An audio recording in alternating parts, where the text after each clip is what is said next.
Jika Anda nonton film ini, saya punya pesan sederhana. Satu, tolong jadikan film ini sebagai landasan untuk Anda melakukan penghukuman. Saya mau terlibat dalam film ini karena banyak orang yang akan makin paham bahwa memang telah terjadi kecurangan yang luar biasa sehingga pemilu ini tidak bisa dianggap baik-baik saja. Selain diajak oleh figur-figur yang saya hormati, tentu saja film ini dianggap akan mampu mendidik publik betapa curangnya pemilu kita dan bagaimana politisi telah mempermainkan publik pemilih hanya untuk memenangkan kepentingan mereka. Kecurangan ini jangan didiamkan atas nama kelancaran pemilu. Film ini adalah monumen, tagihan, monumen yang akan kita ingat bahwa kita punya peranan besar melahirkan orang yang bernama Jokowi.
Gibran ini belum, feeling politiknya kok belum,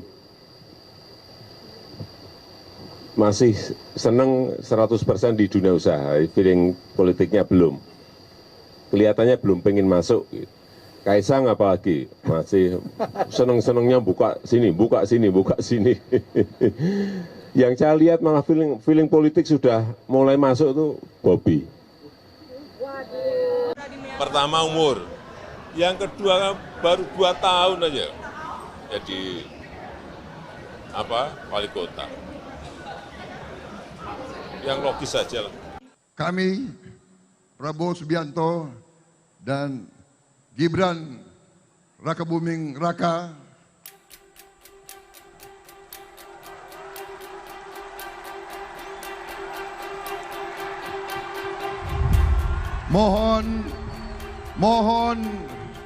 mohon doa restu dari seluruh rakyat Indonesia, mengucapkan terima kasih kepada pendukung-pendukung dan pengusung-pengusung kami semuanya. Dan saya ingin di sini menyampaikan, tenang saja Pak, saya sudah ada di sini. Ya, orang tua itu hanya tugasnya mendoakan dan merestui. Jangan terlalu mencampuri urusan yang sudah diputuskan. Bapak setuju nggak kalau Gibran maju? Anak-anak kita. Yang paling penting, presiden itu boleh loh kampanye. Presiden itu boleh loh memihak. Ibu negara Iriana Jokowi mengacungkan 2 jari mengindikasikan keberpihakan kepada pasangan calon presiden dan calon wakil presiden nomor urut 2 Prabowo Gibran. Tahu dalamnya partai seperti apa saya tahu. Partai-partai seperti apa saya tahu. Ingin mereka menuju kemana saya juga ngerti. Informasi yang saya terima komplit. Dari intelijen saya ada. BIN. Dari intelijen di Polri ada BIK. Dari intelijen di TNI saya punya BAIS. Dan informasi-informasi di luar itu. Angka, data, survei, semuanya ada. saya pegang semua, dan itu hanya miliknya Presiden.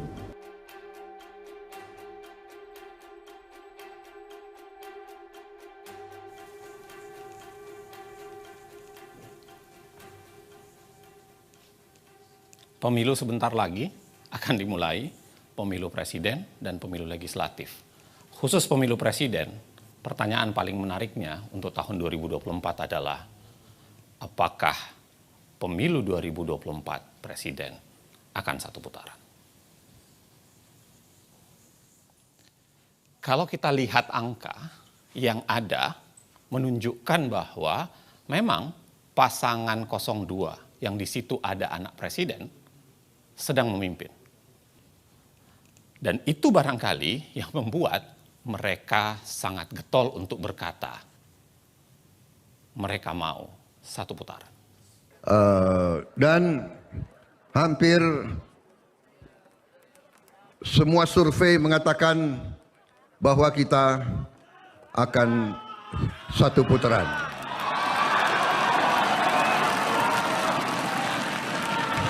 Saudara-saudara, hampir semua survei mengatakan kita sudah satu putaran.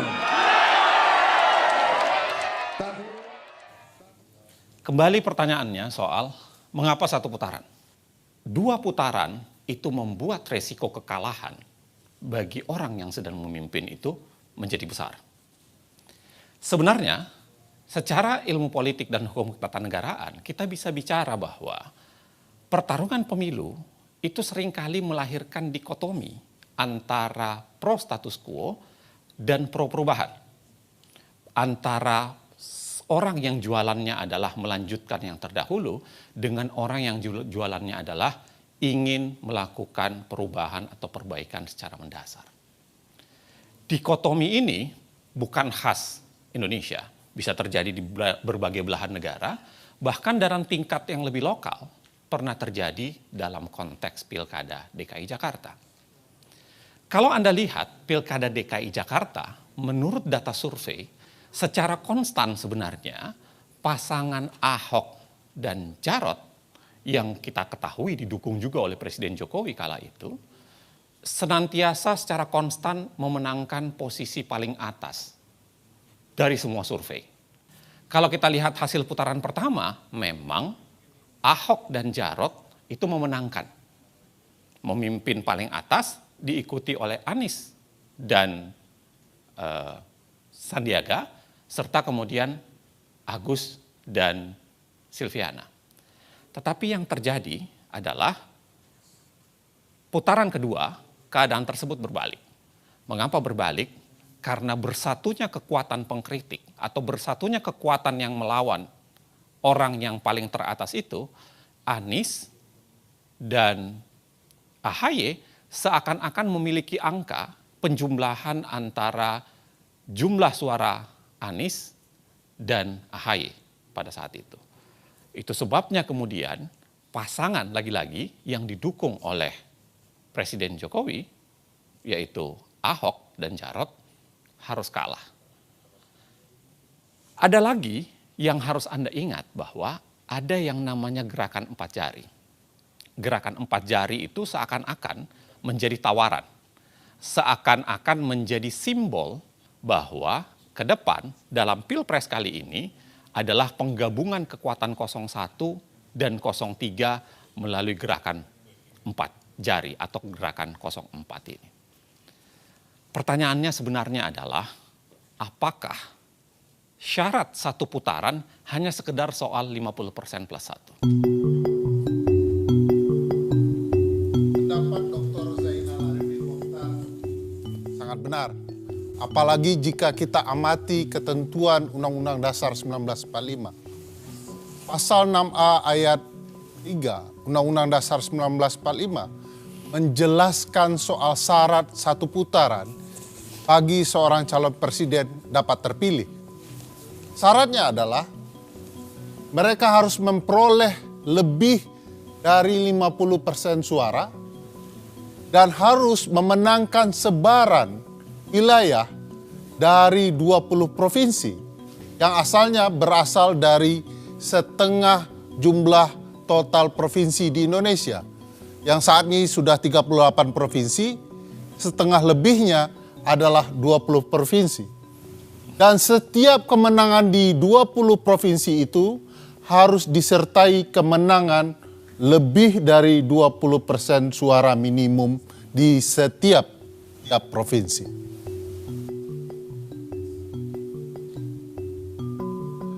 Jika kita amati, kemenangan satu putaran yang pernah terjadi dalam sejarah pemilu kita pasca reformasi, di mana pemilu presiden 2009 memperlihatkan kemenangan Presiden Susilo Bambang Yudhoyono. Kita bisa melihat dari peta ini. Warna biru ini menggambarkan kemenangan presiden dan di mana saja wilayahnya. Bayangkan luasnya. Jadi tidak mudah bagi seorang calon presiden memenangkan 50% suara dalam satu putaran pemilu. 50% suara bukan faktor tunggal. Jika kita simak betapa pentingnya soal sebaran wilayah dibandingkan sebaran suara, kita bisa melihat Pulau Jawa. Pulau Jawa adalah pulau dengan populasi penduduk terbesar. Mereka memiliki 115 juta suara pemilih. Sayangnya kalau dilihat sebaran, mereka hanya memiliki 6 provinsi. Bandingkan dengan apa yang bisa kita lihat di Pulau Sumatera. Sumatera adalah pulau yang sangat menentukan sebaran wilayah. Memiliki 10 provinsi dan sangat menentukan sebaran wilayah tersebut. Mari kita lihat konteksnya pada pemilu sebelumnya. Pada pemilu 2014, Joko Widodo memenangkan 7 provinsi. Berbanding dengan Prabowo dan Hatta Rajasa yang hanya unggul di 3 provinsi. Simak lagi hasil Pilpres 2019. Presiden Joko Widodo ketika itu hanya memenangkan 4 provinsi dan Prabowo berhasil unggul di 6 provinsi. Logika mengatakan jika kedua pihak ini bergabung, maka dengan sendirinya pasangan Prabowo Gibran akan sangat-sangat mendominasi di Pulau Sumatera. Tapi pertarungan tidak sesederhana itu. Hasil survei menunjukkan, hasil survei terkini yang dilakukan oleh CSIS, kalau kita baca hasil survei ini, maka pasangan Prabowo Gibran hanya mendominasi di sepertiga wilayah Provinsi Sumatera. Ini memang tidak sederhana bahwa sebaran suara, sebaran wilayah penting akan bisa kita baca dari sebaran wilayah yang muncul kemudian yang menguntungkan pasangan Prabowo Gibran, yaitu sebaran wilayah di Pulau Papua. Pulau Papua sebelumnya hanya memiliki 2 provinsi. Saat ini mereka telah memiliki 4 provinsi baru, totalnya 6 provinsi. Dan 4 provinsi baru ini langsung ikut pemilu 2024. Berbeda dengan Kaltara, kita bisa lihat pengalaman Provinsi Baru Kalimantan Utara yang didirikan tahun 2013, tapi mereka tidak bisa ikut serta-merta pada pemilu 2014. Mereka harus menunggu 6 tahun untuk bisa ikut pemilu 2019. Cukup panjang bagi Kaltara untuk bisa ikut pemilu. Itu sebabnya apa yang terjadi di Pulau Papua menjadi sangat penting untuk membicarakan sebaran wilayah. Jika kita simak hasil Pilpres sebelumnya, 2014 dan 2019, Jokowi betul-betul unggul di Papua. Tak pernah kalah satu kali pun dalam kontestasinya. Ketika itu, saat Jokowi menang Pilpres di Papua, Jenderal Tito Karnavian kebetulan menjadi Kapolda Papua. Lalu pada pemilu saat ini kebetulan sekali kalau Jenderal Tito juga merupakan Menteri Dalam Negerinya. Nah, sebaran wilayah tentu saja sangat-sangat menentukan. Saya ingin mengambil contoh kasus pemilu Presiden Amerika di tahun 2016. Semua orang tahu bahwa dalam pemilu itu Hillary Clinton memenangkan suara terbanyak, popular vote. Bisa dilihat di peta, sebarannya tidak terlalu banyak, tidak juga menumpuk. Ini menggambarkan kemenangan Hillary di suara terbanyak. Tetapi Hillary tentu saja tidak menang di jumlah sebaran. Bandingkan dengan kemenangan sebaran wilayah yang didapat oleh Donald Trump.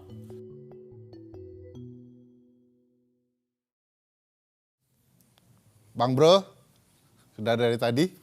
Siap, alhamdulillah Bang. Sehat Bang.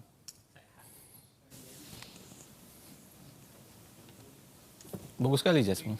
Pinjam lari pagi. Lari? Lari. 10 kilo? 10 kilo, buset.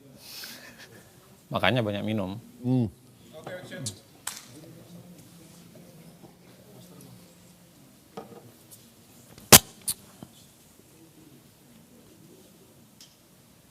Tadi kita bicara soal betapa pentingnya sebaran wilayah. Sekarang kita mau bicara soal siapa penguasa di wilayah tersebut. Semenjak 2021, Presiden Joko Widodo sudah melakukan penunjukan kepada 20 penjabat gubernur di 20 provinsi. Kita bisa lihat di peta ini, warna orange menunjukkan sebarannya dari ujung Indonesia hingga Papua. Presiden berwenang menunjuk penjabat gubernur sekaligus memberikan pengaruh luar biasa dalam penunjukan penjabat bupati dan wali kota. Kewenangannya di Menteri Dalam Negeri yang kemudian mendapat restu dari Presiden. Gambaran ini menunjukkan sebaran penunjukan pejabat bupati wali kota sekaligus gubernur di seluruh Indonesia. Kita bisa lihat sebaran wilayahnya. Warna merah adalah bupati dan wali kota dan orange adalah gubernur dari seluruh Indonesia. Hanya saja kalau kita lihat peran dari Pak Tito Karnavian sebagai Mendagri dan restu dari Presiden dalam penunjukan penjabat kepala daerah, pada dasarnya mereka tidak mematuhi putusan Mahkamah Konstitusi. Mahkamah menentukan bahwa proses penunjukan pejabat haruslah dilakukan secara terbuka, transparan. Mereka harus kemudian mendengarkan aspirasi pemerintah daerah dan masyarakat daerah, sekaligus taat pembentukan peraturan teknisnya agar penunjukan itu dapat berlangsung dengan fair. Sebab itulah kemudian karena ini melanggar putusan MK, Komisi Informasi Pusat dan Ombudsman Republik Indonesia menyatakan bahwa penunjukan penjabat itu telah melakukan maladministrasi. Seluruh wilayah ini yang terdapat penjabat bupati, wali kota, dan gubernur, kalau kita lihat jumlah daftar pemilih tetapnya adalah sebesar 140 juta suara yang ekuivalen dengan 50% lebih suara pemilih. Peran penjabat gubernur tentu saja sangat berpengaruh dan siapa saja mereka. Kalau kita perhatikan orang yang ditunjuk oleh Presiden dan Menteri Dalam Negeri, kita bisa lihat misalnya penjabat gubernur Jawa Barat, B. Mahmudin. Beliau ini pernah menduduki jabatan sebagai Kepala Biro Kesekretariatan Presiden di 2016 dan kemudian menjadi deputi kesekretariatan presiden di 2021. Lain hal dengan penjabat gubernur Jakarta, sebuah wilayah yang sangat penting, Bapak Heru Budi Hartono merupakan kepala kesekretariatan presiden di 2017. Orang yang sering dibicarakan di berbagai media akhir-akhir ini. Kita juga bisa lihat penjabat gubernur Jawa Tengah, Bapak Nana Sujana, kalau kita telusuri, beliau pernah menjadi Kapolresta Surakarta di tahun 2010 ketika Presiden Joko Widodo masih merupakan wali kota Solo. Ada peristiwa unik misalnya dalam penunjukan penjabat gubernur Aceh, Ahmad Marzuki. Beliau berdinas di kemiliteran, lalu ditarik ke Kementerian Dalam Negeri. 3 hari setelah penarikan, beliau langsung ditunjuk menjadi penjabat gubernur Aceh.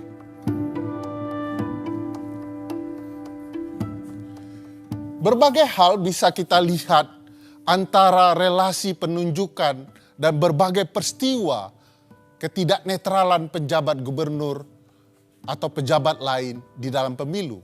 Saya mau ambil contoh kasus PJ Gubernur di Kalimantan Barat. Tapi jangan lupa pilih presiden yang memihak kepada pembangunan IKN. Ya. Kalau IKN dibangun, pasti Kalimantan Barat ini maju, ya. Saya sudah menerima perencanaan IKN itu. Kalbar ini nanti maju, Bu. Sudah ada ring road yang saya lihat. Kalau presidennya jadi, ring road kita sehingga kita tidak macet. Dan banyak lagi yang dibangun untuk Kalbar, untuk mendukung ibu kota negara Nusantara. Lain dengan penjabat gubernur Kalimantan Barat, apa yang terjadi dengan penjabat gubernur Bali misalnya, kita bisa melihat bahwa penjabat gubernur melakukan perintah tindakan untuk mencabut berbagai spanduk, baliho, dan poster dari partai tertentu, bahkan calon presiden seperti Ganjar Pranowo. Sikap-sikap tidak netral itu juga terjadi di penjabat bupati dan wali kota. Saya ambil contoh apa yang terjadi dengan penjabat Bupati Muna Barat. Video ini bisa menjelaskan. Ini jauh-jauh dari Jakarta hadir langsung di pertemuan kita hari ini. Ya, ini namanya Pak Laudi Umar Bonte. Beliau calon anggota DPD RI. Ya. Ingat masyarakat saya, calon anggota DPD RI. Dan beliau adalah salah satu tokoh pemuda kita, orang muda yang ada di Jakarta. Dan beliau juga sebagai ketua relawan Ganjar, pro Ganjar. Ingat, pro Ganjar. Hal yang sama mungkin bisa juga menjelaskan betapa tidak netralnya penjabat gubernur dalam berbagai hal. Misalnya contoh yang menarik apa yang terjadi di Sorong, Papua Barat. Penjabat Bupati Sorong, Yan Piet Moso, menandatangani fakta integritas dengan Kepala Badan Intelijen Daerah. Kesepakatan dalam fakta itu adalah bagaimana dia harus memenangkan calon Presiden Ganjar Pranowo sebesar 60%. Angka yang tidak main-main. Sebenarnya begini, sebenarnya kenapa wewenang kepala daerah itu potensial? Karena lagi-lagi penyalahgunaan terhadap wewenang kepala daerah, khususnya yang PJ itu menjadi sangat mungkin menjadi faktor untuk memenangkan pemilu, khususnya untuk sebaran wilayah. Kalau kita lihat sebenarnya apa saja sih kewenang kepala daerah yang potensial disalahgunakan itu? Yang pertama dan yang paling penting tentu saja adalah soal mobilisasi birokrasi. Yang kedua, bicara soal izin lokasi kampanye, karena kemudian sangat mungkin dipikirkan mana yang boleh berkampanye dan tidak. Dan yang ketiga adalah khususnya memberikan sanksi atau membiarkan kepala daerah yang tidak netral itu tetap menjabat. Kepala desa maksudnya. Kita bisa lihat bagaimana Bobi sebagai seorang kepala daerah di Medan itu menunjukkan sikap yang sebenarnya tidak netral. Dan kemudian sangat mungkin diterjemahkan itu adalah bagian dari upaya memobilisasi birokrasi. Pada saat yang sama, kita juga kita bisa lihat problem dari izin lokasi. Dari potongan ini terlihat ada 6 kampanye Anies yang izinnya mendadak dicabut oleh Pemda. Ribuan kepala desa memadati arena GBK pada Minggu 19 November 2023. Dilansir dari tripunnews.com, ribuan kepala desa tersebut akan mendeklarasikan dukungan kepada pasangan Prabowo Gibran. Masa yang hadir di GBK tergabung dalam organisasi Desa Bersatu. Bapak Prabowo dan Mas Gibran yang sedikit mau merespon. Buat kami tidak terlalu peduli dengan janji-janji calon presiden. Kami lebih peduli pada siapa yang mau peduli dengan desa. Jadi gitu kira-kira teman-teman, saya ucapkan banyak terima kasih. Kita akan lihat nanti apa yang akan disampaikan Mas Gibran. Mudah-mudahan Bapak Prabowo juga hadir, dan saya lihat bapak-bapak petinggi-petinggi kita juga banyak yang hadir nih. Nanti mereka memberikan tanggapan. Saya pikir demikian teman-teman semua. Masih soalan daerah, apa yang Anda baru saksikan itu adalah kasus deklarasi Desa Bersatu di GBK. Memang dalam kasus deklarasi Desa Bersatu, awalnya ada perdebatan soal apakah itu ditujukan untuk dukungan terhadap paslon tertentu atau tidak. Tetapi pada dasarnya kalau kita lihat mengapa deklarasi Desa Bersatu itu menjadi sangat seksi di mata publik, sebenarnya karena magnitudenya tidak sederhana.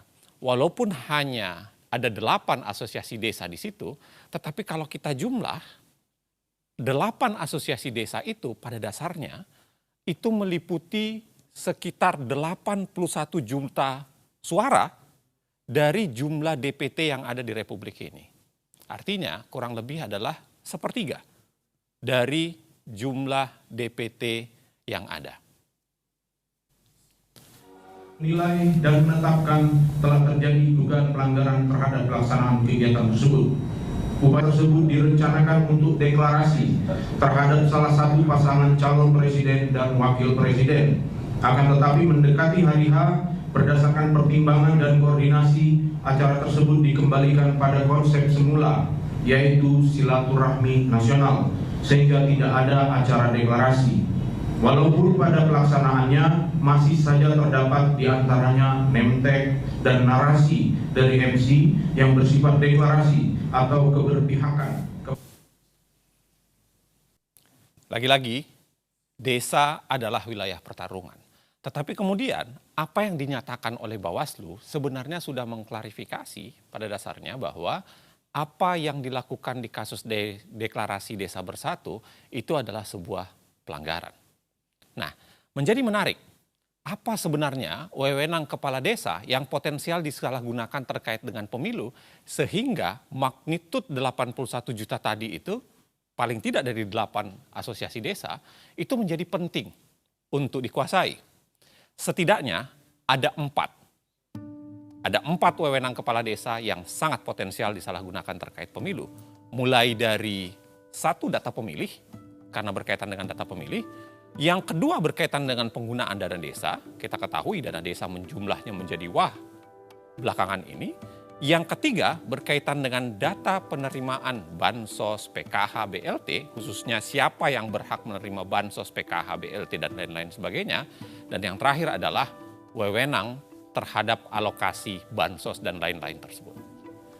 Anda mungkin bisa saksikan, Anda mungkin bisa intip dari video di mana terjadi demo besar-besaran kepala desa yang menuntut janji-janji yang sudah diberikan kepada mereka selama ini harus segera diberikan. Bahkan kita lihat video tersebut adalah ikut menghancurkan fasilitas ya, beberapa wilayah di DPR, khususnya pagar DPR kala itu. Abdesi menggelar demo menuntut revisi Undang-Undang Desa Nomor 6 Tahun 2014. Ada 4 tuntutan yang disampaikan, yakni masa jabatan kepala desa, kenaikan anggaran dana desa menjadi 5 miliar rupiah, status perangkat desa, dan desa sebagai otoritas. Mengapa kepala desa selalu menjadi subjek dan objek politisasi? Sederhana untuk menjawabnya. Karena selama ini kepala desa itu cukup banyak dijanjikan hal-hal tertentu. Kita ingat Jokowi sendiri, Presiden Jokowi pernah menjanjikan 3 periode untuk masa jabatan para kepala desa ini. Bahkan kalau kita lihat dalam konteks sebelumnya, SBY pun pernah menjanjikan pengangkatan sekretaris desa menjadi ASN secara bertahap dari tahun 2007 sampai menjelang pemilu 2009. Selain itu, kalau kita lihat dari data ini menunjukkan bahwa kasus-kasus penyelewengan dana desa itu sangat mungkin dikonversi menjadi alat tukar dukungan politik. Kalau Anda lihat, bayangkan dari begitu banyak sektor tindak pidana korupsi di sepanjang tahun 2022, terbesar itu adalah APBD desa, anggaran pendapatan dan belanja desa. Dan itu sangat mungkin dikonversi lagi-lagi, sangat mungkin menjadi bagian upaya untuk menekan dan dijadikan upaya untuk dukungan politik dengan imbalan tidak melanjutkan proses bermasalah dari kepala desa tersebut. Hal lainnya, Anda bisa lihat barangkali kami merekam kesaksian kepala desa yang mengaku diminta untuk memenangkan pasangan calon tertentu oleh pihak yang berbeda. Juga terkait dengan penyaluran bansos dana desa, dan ini sebenarnya menjadi gambaran betapa pemerintahan desa itu sering ditekan. Jadi ada 2 tekanan sebenarnya, ada dari 02 juga ada dari 03. Kalau yang dari 03 itu arahan langsung dari bupati untuk memenangkan, dan targetnya adalah satu desa itu minimal 50% plus 1 kemenangan untuk paslon 03. Itu melalui camat menghubungi paguyuban kepala desa. Yang dimenangkan itu mulai dari capres, dan juga ada target dari caleg. Kalau yang dari 02 itu tiba-tiba 1 minggu sebelumnya kepala desa dikumpulkan untuk membentuk teknis penyaluran bantuan beras. Itu sangat tiba-tiba, dan datanya itu entah dari mana, itu tidak sesuai dengan data kemiskinan desa. Akhirnya juga menjadi polemik di desa. Itu yang bantuan dari pemerintah. Kemudian di hari yang sama saya dihubungi anggota kepolisian untuk meminta izin akan menggunakan balai desa untuk deklarasi 02. Waktu ada berita beberapa kepala desa yang tersangkut korupsi, tiba-tiba 3 kabupaten lain menjadi sasaran. Itu kita senantiasa diawasi Polda. Bahkan ketika kami dikejar laporan, kita harus menyiapkan laporan selama 2021 sampai 2023. Kita tiba-tiba diminta untuk menyiapkan laporan karena akan ada indikasi diperiksa oleh Polda. Ini juga kami semua kepala desa di Paguyuban itu juga bingung. Akhirnya kan yang repot kami sendiri karena itu tidak sesuai dengan data kebutuhan di desa. Ya, memang kasihan mereka. Kepala desa itu dengan tidak ada pengawasan di daerah, mereka seringkali ya menjadi permainan, dan dalam pertarungan gajah kan memang seringkali rumput yang terinjak-injak kan, dan mereka yang terinjak-injak seringkali. Gitu. Korbannya lah ya. Iya. Ngomong-ngomong rumput gajah, ya. Aku mau nambahin penjelasan. Ya, langsung dia semangat. Ya, karena ternyata bukan hanya di level bawah kecurangan-kecurangan itu terjadi, tapi juga di kalangan pejabat negara. Siapa yang suka sama Jokowi angkat tangan. Loh, Pak Jokowi itu PAN itu Pak Jokowi. Makanya kita dukung Gibran. Cocok? Gibran itu sopo sih? Ucapan terima kasih Pak Jokowi atas pembagian bansos berupa beras seberat 10 kg yang dilakukan Menko Bidang Perekonomian Airlangga Hartarto. Pembagian bansos kepada warga Mandalika di Lombok, Nusa Tenggara Barat tersebut dilakukan pada 14 Januari lalu. Jadi tolong Ibu bicara terima kasih Pak Jokowi, tolong direkam. Bisa? 1, 2, 3. Hari-hari ini kita memang seringkali melihat begitu banyak bansos atau bantuan sosial dibagi-bagikan. Kita bisa lihat di sini statistiknya mulai 2014 sampai 2024 supaya kita bisa melihat tahun demi tahun dan Anda juga bisa melihat bagaimana di setiap pemilu yang warnanya abu-abu dia akan mendadak melonjak naik dibandingkan tahun-tahun lainnya. Kecuali tentu saja pada 2020 sampai 2022 di mana kita mengalami pandemi COVID-19. Tapi bahkan kalau dibandingkan dengan itu pun tetap pemilu 2024 ini ternyata menunjukkan angka yang sangat tinggi, hampir mencapai 500 triliun. Kalau kita lihat bagaimana sebaran dan kecepatan pemberian bansos atau bantuan sosial, memang kita akan melihat bagaimana pemberian bansos ini biasanya meroket, push, ketika terjadi pemilu. 2008 santai, kemudian 2009 terjadi kenaikan, 2013 menjelang 2014 mulai rapat, kemudian 2019 kelihatan kerapatannya, kita semua bisa melihat di sini, sampai dengan pemilu 2024. Begitu rapat dan begitu banyak. Di sini tiba-tiba keluar berbagai macam bantuan sosial yang diberikan oleh pemerintah. Bahkan kita bisa lihat bagaimana baru bulan Januari kita sudah menghabiskan 78,06 triliun untuk bantuan sosial. Di sini kita juga bisa melihat beberapa detail bantuan sosial itu. Kita bisa lihat ya angkanya di atas. Dari 496,8 triliun menjadi 508 triliun. 508 triliun ini sebagiannya memang belum dialokasikan, tapi sudah direncanakan untuk dialokasikan sampai dengan 2024 ini.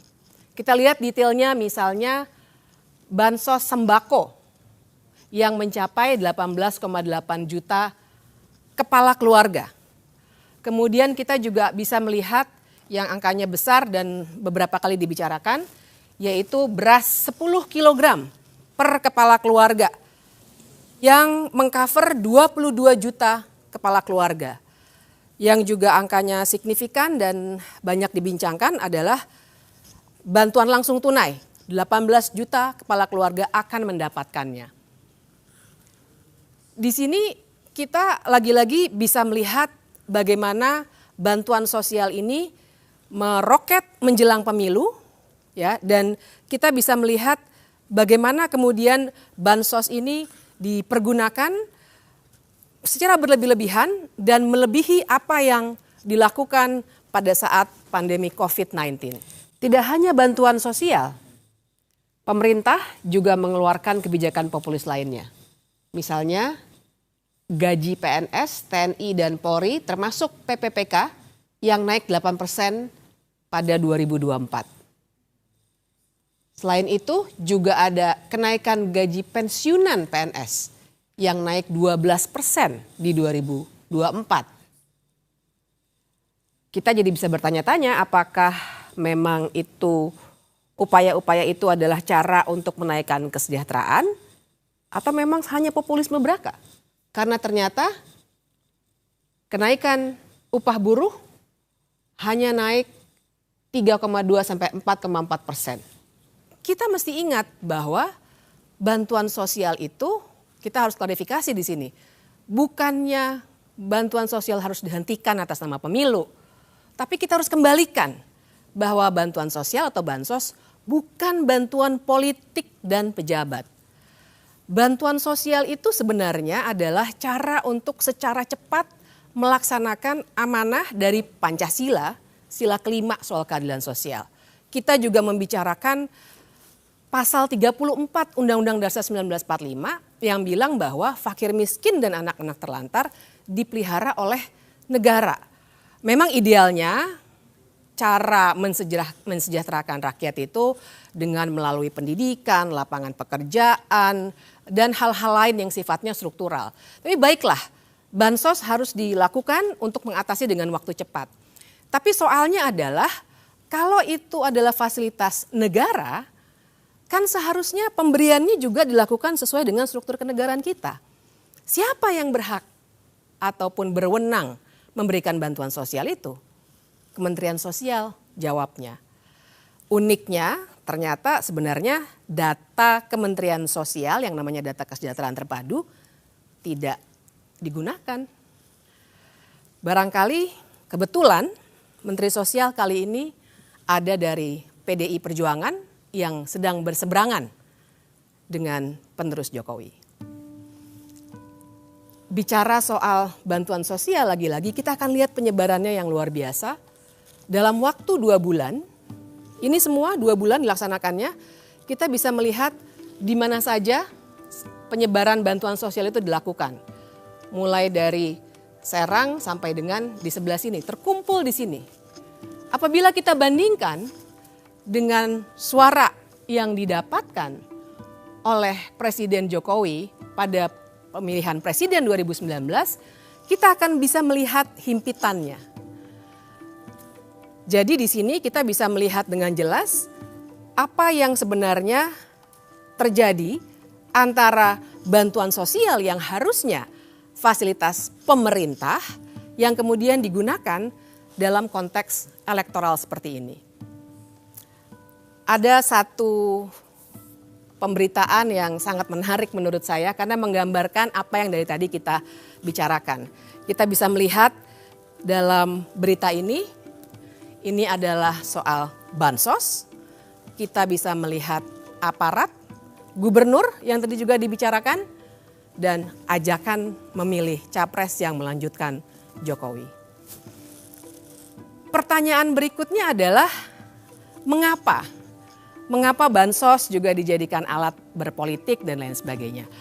Ada satu konsep dalam ilmu politik yang bisa kita gunakan yang namanya gentong babi atau pork barrel politics. Pork barrel, jadi memang istilah ini mengacu pada masa perbudakan di Amerika Serikat yang gambarannya seburuk perbudakan itu sendiri. Jadi bayangkan pada saat itu para budak harus berebutan mengambil daging babi yang diawetkan di dalam gentong. Mereka berebutan dan akhirnya muncul istilah bahwa ada orang-orang yang akan berebutan suatu jatah resmi untuk kenyamanan dirinya. Itu asal muasal istilah gentong babi. Jadi yang kita bicarakan di sini adalah cara berpolitik yang menggunakan uang negara untuk digelontorkan ke daerah-daerah pemilihan oleh para politisi agar dirinya bisa dipilih kembali. Tapi tentu saja kali ini Jokowi tidak sedang meminta orang untuk memilih dirinya, melainkan penerusnya. Oke. Menarik. Haus gara-gara gentong babi. Ambilin ya. Tadi yang lo omongin, Bib, itu aneh ya. Gentong babi, tapi kan yang nawar-nawarin itu pada para menteri ya. Kan ada tadi Erlangga sama itu dia. Zulhas. Persis. Jadi emang ada menteri-menteri. Coba ya, aku jelasin lebih lanjut ya.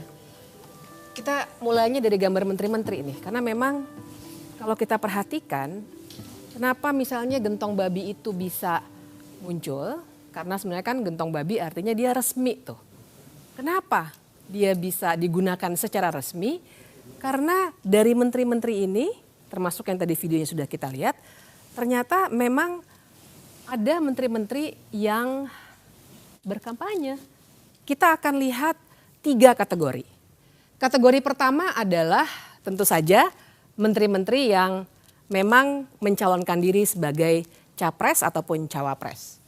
Prabowo Subianto, Menteri Pertahanan, kemudian Mahfud MD, Menteri Koordinator Politik Hukum dan HAM. Apakah mereka boleh berkampanye? Tentu saja boleh, karena mereka memang sedang berkompetisi. Tapi syaratnya sebenarnya sangat ketat. Syarat pertama jelas mereka harus cuti. Dan ini yang kita tidak pernah dapatkan informasinya sampai sekarang. Dan syarat yang kedua adalah mereka tidak boleh menggunakan fasilitas negara. Sama sekali tidak boleh. Kita lihat kenyataannya seperti apa. Karena ternyata misalnya ada berita ini, di mana ternyata ada fasilitas negara yang dipergunakan untuk berkampanye. Atau bisa juga kita lihat misalnya bagaimana lagi-lagi fasilitas negara berupa pesawat dari TNI Angkatan Udara dipergunakan untuk berkampanye. Kita lihat di sini beberapa hashtag yang juga memperlihatkan bahwa ini adalah aktivitas kampanye, bukan aktivitas kementerian. Satu lagi, misalnya ini yang juga membuat heboh waktu itu, ketika akun X Kementerian Pertahanan resmi memberikan tanda pagar yang sebenarnya tujuannya adalah kampanye. Dan waktu itu sebenarnya beberapa kawan masyarakat sipil melaporkan penggunaan fasilitas negara ini, namun ternyata tidak bisa dilanjutkan. Kategori kedua sudah mulai ditampakkan juga di sini. Kategori kedua adalah para menteri yang masuk dalam tim kampanye. Ada beberapa nama yang terlihat, 4 dan 3 di sini. Pertanyaannya adalah apakah mereka boleh berkampanye? Sebagai tim kampanye tentu saja, itulah gunanya mereka masuk dalam tim. Tapi sekali lagi syaratnya juga ketat. Pertama, kita harus melihat apakah mereka cuti di luar tanggungan atau tidak. Dan yang kedua, lagi-lagi tidak boleh menggunakan fasilitas negara. Sekarang kita lihat bagaimana Wakil Menteri Agraria dengan jelas memperlihatkan dukungannya. Bahkan yang paling bisa kita tekankan adalah ketika itu ia sedang membagikan sertifikat kepada warga yang merupakan bagian dari wewenangnya sebagai wakil menteri. Tapi ternyata yang disapa adalah salah satu paslon. Kita juga bisa lihat kalau soal maghrib video ini. Baca Al-Fatihah waladolin. Ada yang diam sekarang, Pak. Ada yang diam sekarang. Saking cintanya sama Pak Prabowo itu. Ya kan? Itu kalau tahiyatul akhir Pak Yai kan gini Pak Yai. Tahiyatul akhir kan gini. Sekarang banyak gini Pak. Banyak gini. Ini sebenarnya tidak terlalu lucu ya, tapi yang kita harus perhatikan di sini backdropnya. Kementerian Perdagangan. Pertanyaannya pada saat itu, apakah dia sedang berada dalam kapasitasnya sebagai Menteri Perdagangan atau sebagai tim kampanye? Tidak pernah ada penjelasan, tapi video tadi sudah sangat menunjukkan kepada kita. Kita lihat yang berikutnya. Ini juga salah satu wakil menteri. Lagi-lagi kita perhatikan bagaimana ia sedang berkampanye. Pertanyaannya adalah apakah saat itu ia sedang cuti dari tugas-tugasnya sebagai wakil menteri. Kategori ketiga adalah menteri-menteri yang diduga melakukan kampanye terselubung. Sekarang kita lihat di sini sudah rata terisi. Mengapa kita bisa sebut mereka melakukan kampanye terselubung? Karena mereka tidak terdaftar dalam tim kampanye resmi yang didaftarkan pada KPU. Yang ini stop. Prabowo Gibran. Tengah. Prabowo Gibran. Sebelah sini. Prabowo Gibran. Baik. Sebelah sini.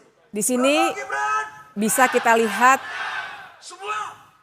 ajakan yang sangat nyata dari salah seorang menteri yang tidak terdaftar dalam tim kampanye dan juga sepanjang yang publik bisa ketahui tentu saja tidak terdaftar sebagai menteri yang sedang melakukan cuti.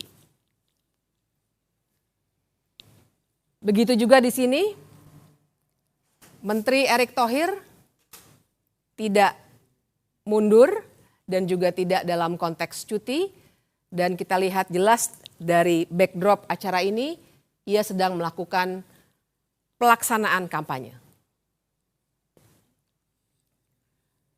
Berikutnya, barangkali di sini Yasona Lawli dan Menteri Tri Risma hari ini sedang diajak menjadi peserta yang boleh saja menurut konteks Undang-Undang Pemilu kita, tapi persoalannya apakah mereka sedang cuti atau tidak? Tidak pernah ada informasi yang cukup. Satu lagi kita bisa lihat juga sebuah dukungan terbuka, kita bisa lihat lagi dari backdropnya dari salah seorang menteri, dan pertanyaannya sama, apakah ia sedang melaksanakan kampanye yang nampak seperti itu? Kalaupun ia ikut serta, apakah dia cuti atau tidak ada informasi, dan lagi-lagi kalau kita lihat daftarnya, ia tidak terdaftar dalam tim kampanye paslon yang didukung. Jadi ini dari saya sampaikan. Jadi saya sampaikan simpulan saya, saudara-saudara sekalian sebangsa tanah air. Kita pilih orang yang tepat menjadi Presiden Republik Indonesia. Tanggal 14 yang tepat. Saya pribadi memilih Pak Prabowo alasan yang sangat sederhana, berkelanjutan. Dan dia punya spirit NKRI yang bagus dan dia membuktikan keberhasilan dia yang lalu. Itu tidak dapat diungkiri. Itu dari saya, pesan dari saya sekali lagi Luhut Binsar Panjaitan, pilih Prabowo karena menurut saya dia pilihan terbaik untuk presiden pada saat ini. Dan itu akan membawa kemajuan ke Indonesia dan membawa keberlanjutan Indonesia. Dan terakhir, setelah tanggal 14 kita sudah coblos, kita damai lagi, guyup lagi. Jangan lagi datang dengan kata-kata yang tidak bagus. Kita harus berdamai. Karena nanti 5 tahun lagi ada pesta demokrasi. Mari kita berpesta demokrasi dengan baik, dengan santun, supaya Indonesia ini menjadi bagus. Tidak ada yang Begitu terangnya dukungan ini diberikan, sehingga kita bisa menduga ada kampanye terselubung yang tengah terjadi. Tapi bagaimana mereka bisa begitu berani melakukan kampanye itu? Bisa jadi karena presiden juga sebenarnya tidak netral. Pertanyaannya kan apakah presiden harus netral? Ya tentu harus. Dia harus netral dalam perilakunya. Dia boleh mendukung sebagai makhluk politik, tentu saja presiden makhluk politik. Dia pasti punya keberpihakan. Tapi silakan simpan saja keberpihakan itu di kepalanya sampai nanti dia mencoblos di TPS. Tapi berkampanye beda dengan netral. Kalau pertanyaannya kemudian apakah presiden boleh berkampanye? Kita tentu saja harus berpegang pada Undang-Undang Pemilu, Undang-Undang 7 2017. Dikatakan di situ memang presiden boleh berkampanye, tapi kita harus membaca undang-undang secara utuh dan lengkap. Tidak bisa hanya melihat satu ayat saja dan satu pasal yang menyatakan kebolehan ini. Kita harus lihat lengkap bahwa ternyata kebolehan berkampanye ini sepanjang sang presiden diikutsertakan dalam kampanye. Seperti yang tertera di pasal 281. Jadi dia tidak boleh menjadi pelaksana kampanye itu sendiri kecuali jika dia adalah petahana yang mencalonkan lagi. Ini jelas ada di pasal 299 ayat 1. Dan ini juga dimungkinkan karena konstitusi kita mengatur presiden memang boleh 2 kali untuk menjalani masa kepresidenannya. Dan ia bisa saja melaksanakan kampanye bila ia terdaftar sebagai tim kampanye. Ini ada di ayat 3 dari pasal 299 itu. Tapi lagi-lagi syaratnya juga ketat. Tidak hanya kebolehan-kebolehan belaka. Syaratnya adalah dia harus mengajukan cuti di luar tanggungan negara. Dia juga tidak boleh menggunakan fasilitas negara kecuali pengamanan. Dan dia juga harus tetap memperhatikan tugas negara dan pemerintahan.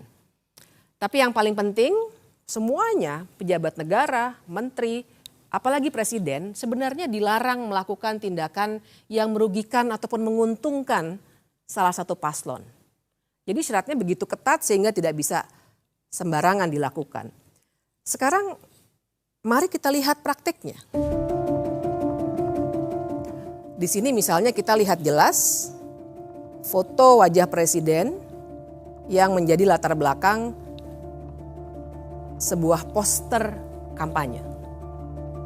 Kita juga bisa melihat yang berikutnya, lagi-lagi foto presiden ada untuk meminta orang-orang berkumpul dan melakukan konsolidasi akbar untuk sebuah partai.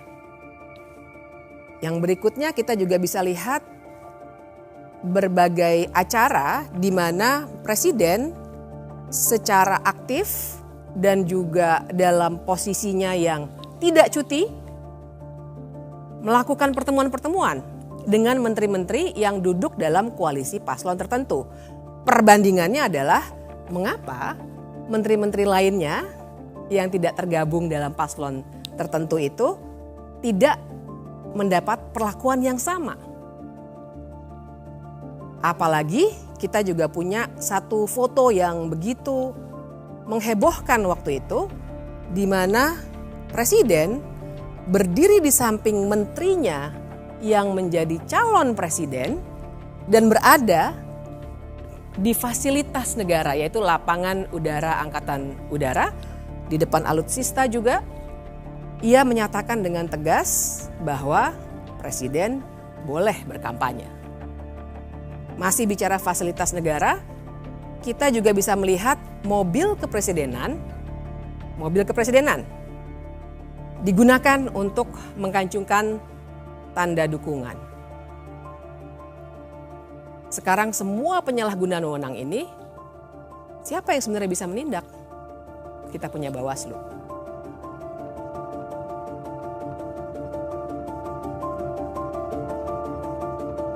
Saya ingin bercerita permasalahan tadi dengan menuturkan soal Bawaslu. Tentu saja segala kecurangan itu harus ditangani oleh Bawaslu dan ini merupakan tugas konstitusionalnya untuk mengawasi setiap tahapan penyelenggaraan pemilu. Tetapi faktanya Bawaslu inkompeten. Apa saja kira-kira kasus yang menceritakan betapa gagalnya Bawaslu mengawasi proses penyelenggaraan pemilu? Kita bisa melihat video ini. Ini tadi masukan-masukan, aspirasi dari para pimpinan, ketua-ketua organisasi desa. Sementara kami tampung dulu, mungkin minggu depan kita jadwalkan untuk ketemu saja ya Pak ya. Biar bisa kita detailkan lagi, kita carikan solusi bersama-sama. Dan ya kita harap kalau di visi misi kami sudah ada Pak, misalnya membangun dari bawah dan dari desa, itu salah satunya. Tapi nanti akan kami detailkan lagi yang jelas. Nilai dan menetapkan telah terjadi dugaan pelanggaran terhadap pelaksanaan kegiatan tersebut. Upaya tersebut direncanakan untuk deklarasi terhadap salah satu pasangan calon presiden dan wakil presiden. Akan tetapi mendekati hari H, berdasarkan pertimbangan dan koordinasi, acara tersebut dikembalikan pada konsep semula, yaitu silaturahmi nasional, sehingga tidak ada acara deklarasi. Walaupun pada pelaksanaannya masih saja terdapat di antaranya name tag dan narasi dari MC yang bersifat deklarasi atau keberpihakan. Bawaslu hanya berani memberikan sanksi teguran, padahal nyata-nyata harusnya terdapat sanksi yang menjerakan agar peristiwa tidak berulang. Saya ingin juga memperlihatkan sebuah video yang menarik soal ketidakberanian itu. Berikut videonya.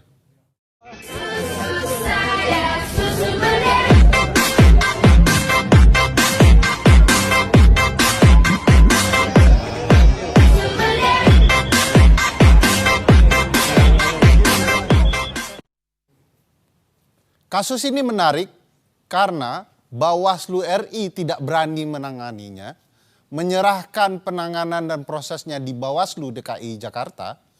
Tetapi temuan Bawaslu DKI Jakarta adalah ini merupakan pelanggaran perda. Dan sebagaimana kita ketahui, kalau terjadi pelanggaran terhadap peraturan daerah atau perda, maka yang menentukan pemberian sanksinya adalah pemerintahan daerah, dalam hal ini PJ Gubernur DKI Jakarta. Lagi-lagi ada kasus yang menarik soal tidak inkompeten atau inkompetennya Bawaslu dalam kasus akun X Kementerian Pertahanan. Di akun ini terlihat bahwa jelas-jelas ada upaya kampanye terang-terangan di akun resmi, tanda contreng. Tetapi kemudian kita bisa ketahui bahwa kasus ini tidak berlanjut karena menurut Bawaslu kurang materi. Padahal materinya sudah jelas ini pemanfaatan ruang atau kewenangan yang dimiliki oleh lembaga negara. Integritas Bawaslu yang dipertanyakan itu tentu berkaitan dengan bagaimana mereka diseleksi dan siapa yang kemudian menyeleksi mereka. Salah satu yang menjadi figur sentral adalah Ketua Pansel Dr. Juri Ardiantoro. Beliau adalah Pansel Bawaslu yang kemudian kita ketahui merupakan tim sukses Jokowi di Pilpres 2019. Dan bahkan kita juga mengetahui juri adalah saat ini menjadi anggota TKN 2024 yang mengusung pasangan Prabowo Gibran. Kalau kita simak lebih jauh, bahkan Juri Ardiantoro pernah menjadi anggota Kepala Staf Presiden, KSP. Dan kita mengetahui relasi ini mempertegas hubungan Juri dan Jokowi. Kita bisa lihat Juri merupakan komisioner KPU 2012-2017 di mana Presiden Jokowi terpilih dalam pemilu Presiden 2014. Dan di tengah waktu dia kemudian ditunjuk menjadi Ketua KPU 2016-2017. Saya punya pengalaman menarik soal proses seleksi itu. Sebagai salah satu anggota di sebuah WhatsApp grup teman-teman kepemiluan, beredar screenshot dan berbagai foto-foto yang kemudian membangun kecurigaan bahwa proses seleksi Bawaslu sudah ditentukan jauh hari sebelum kelolosannya. Dalam grup itu beredar screenshot foto-foto yang memperlihatkan nama-nama anggota Bawaslu yang lolos. Nama-nama itu disandingkan dengan nama-nama partai dan kita lihat bahwa nama-nama yang sama kemudian terpilih menjadi anggota Bawaslu di 4 hari kemudian. Apakah ini sebuah ketidaksengajaan? Memang perlu penelusuran lebih jauh. Tetapi ini menarik memperlihatkan bagaimana proses pemilihan mereka ternyata ada keraguan di mata publik. Mereka diragukan integritasnya padahal semestinya sebagai penyelenggara pemilu mereka non-partisan. Disebut di dalam Undang-Undang Dasar mereka harus mandiri. Masalah yang terjadi di Bawaslu tidak sendirian. Sebagai penyelenggara pemilu, KPU juga memiliki masalah yang sama. Soal KPU saya ingin seseorang menjelaskan lebih jernih. Mungkin Dr. Uceng yang punya pengalaman soal ini bisa menuturkan.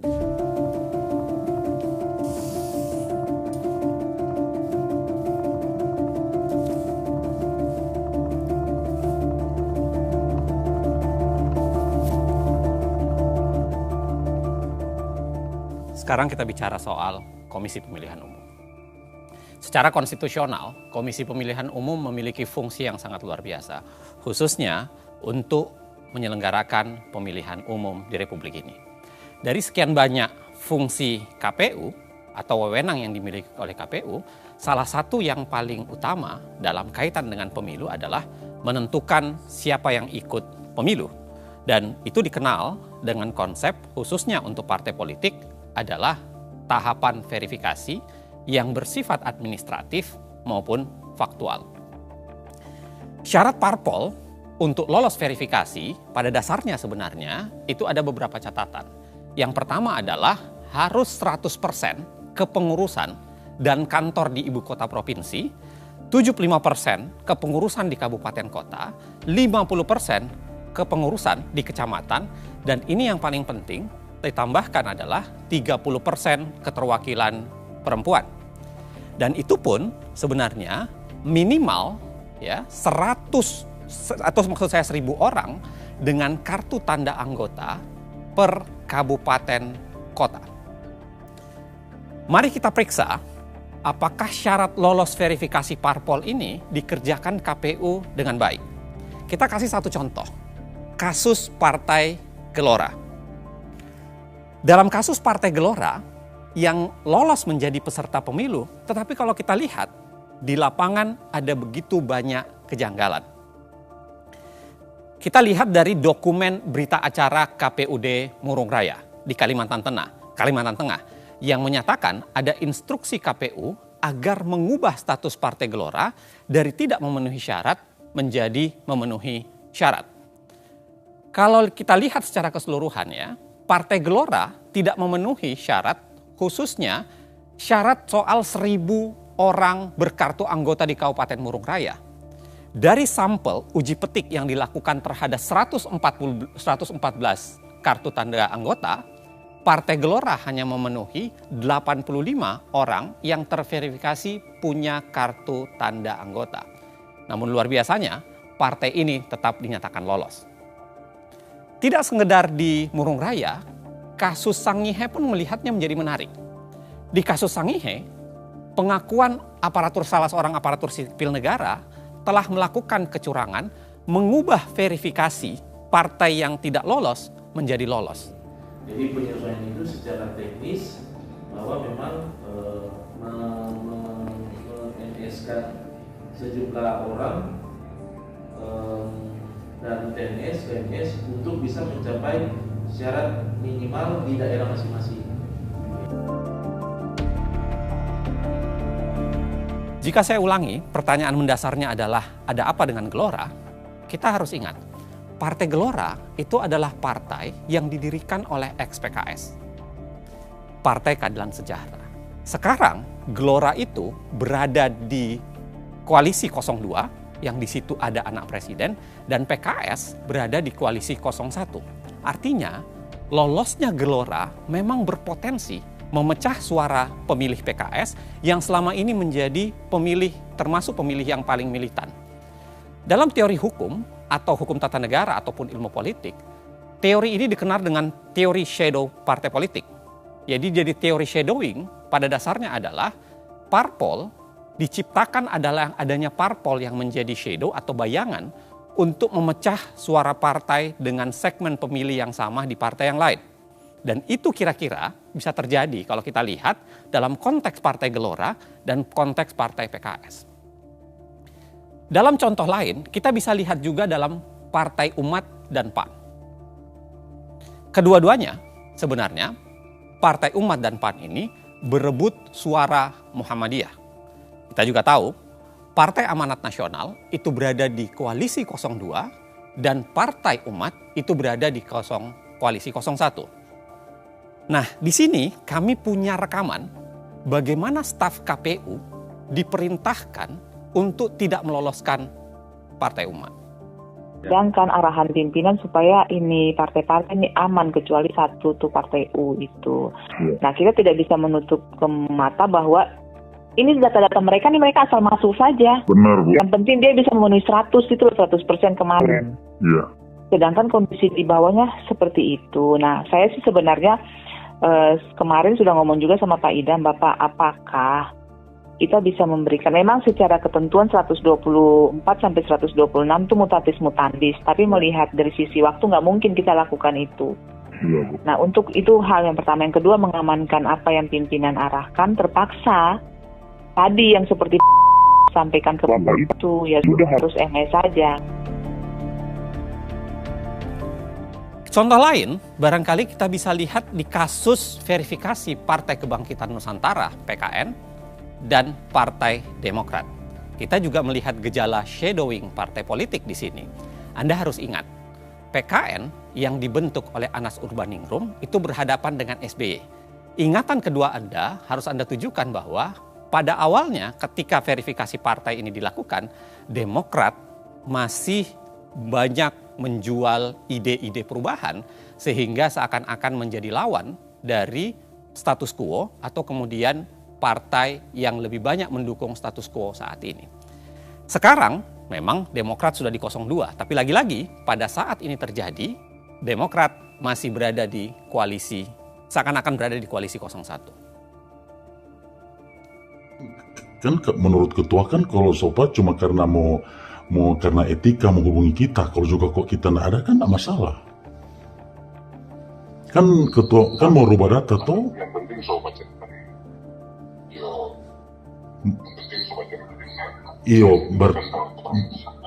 berarti ini mau manipulasi data dan ketua. Kita lakukan manipulasi data jika ketua ini melaksanakan arahan. Arahan kan memanipulasi data. PKN kan cuma 1 MS. Kok mau jadi berapa MS-nya nggak manipulasi itu? Jadi bagaimana pakai istilah melaksanakan arahan itu saja. Melaksanakan arahan dengan merubah data. Iya tuh. Istilah merubah data pokoknya melaksanakan arahan saja. Iya, melaksanakan arahan dengan merubah data toh. Ya, kalau begitu oke. Tapi kalau manipulasi sekarang kalau nyandak manipulasi dan ketua apa dang? Dari 1 MS kau mau jadi banyak MS, bukan manipulasi DP nama itu. Yang pasti akan kesana tapi kita lebih ketua sarjana hukum. Ketua sarjana hukum toh kita rasa ketua lebih paham. Ketua kan sarjana hukum.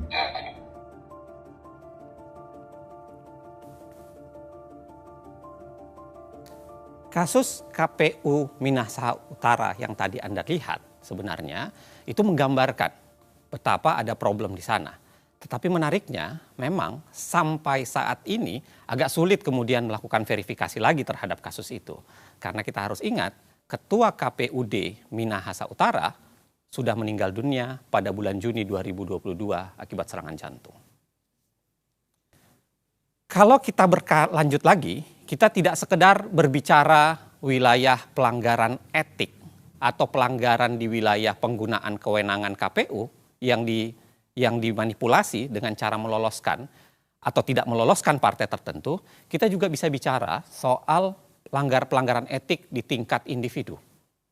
Di sini ada kasus di mana Ketua KPU Hasyim Asy'ari itu punya relasi khusus dengan wanita emas. Kita bisa lihat Ketua KPU dan Ketua Partai Republik 1 yang itu dijabat oleh seorang yang dijuluki wanita emas itu seringkali bertemu secara pribadi. Memang dalam kasus itu sanksi DKPP sudah dijatuhkan. Bentuknya apa? Peringatan keras terakhir. Sekali lagi ingat, peringatan keras terakhir. Nah, menariknya memang dari secara keseluruhan kalau kita baca KPU seringkali tampil lebih menjadi pelayan partai politik dibanding penegak hukum atau kemudian berusaha menyukseskan hak-hak publik bagi masyarakat. Yang terlihat, lagi-lagi KPU seringkali menjadi pelayan parpol. Misalnya kalau kita lihat di kasus tidak mematuhi putusan Mahkamah Agung soal 30% keterwakilan perempuan. Saya jelaskan secara sederhana ya, dalam kasus 30% keterwakilan perempuan, putusan Mahkamah Agung itu sebenarnya mengkoreksi cara KPU menghitung bagaimana yang dimaksud 30% keterwakilan perempuan. Karena pendekatan yang keliru itu membuat keterwakilan perempuan tidak bisa maksimal.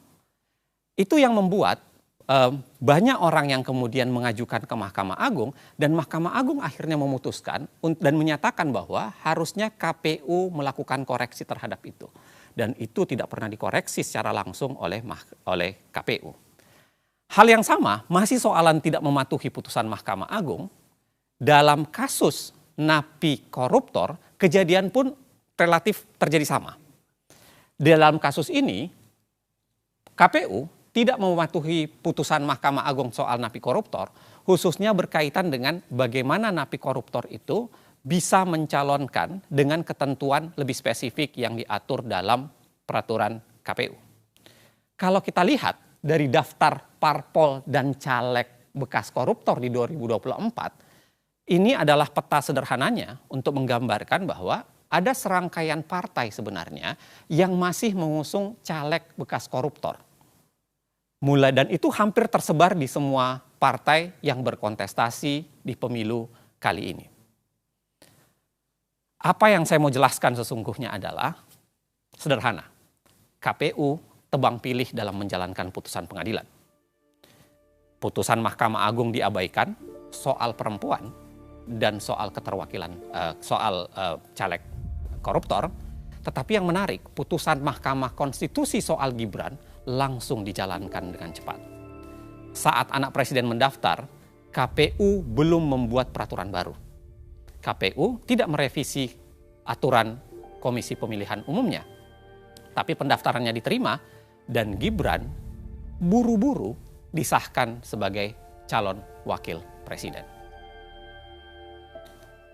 Kita semua tahu ya, dari serangkaian pelanggaran etik secara kelembagaan maupun pelanggaran etik secara pribadi, kita punya catatan ada 3 sanksi yang sudah jatuh kepada KPU, Ketua KPU, khususnya Ketua KPU Hashim Asy'ari. Pada April 2023 dalam kasus wanita emas, tadi saya sudah ingatkan, sanksinya adalah peringatan keras terakhir. Geser sedikit dalam kasus keterwakilan perempuan, sanksi yang dijatuhkan terhadap Ketua KPU adalah peringatan keras. Dan lanjut lagi di Februari 2024 di kasus pencalonan anak presiden dengan jalur khusus itu, dengan jalur cepat itu, sanksi yang dijatuhkan adalah peringatan keras terakhir. Kadang-kadang ini memang membingungkan. Apa maksud kata peringatan keras terakhir itu? Apakah setelah terakhir di bulan April masih ada terakhir di bulan Februari 2024? Sederhana untuk menggambarkannya, sebenarnya ada apa dalam konstruksi kita membangun sistem penegakan hukum dalam wilayah pelaksanaan pemilu di Republik ini.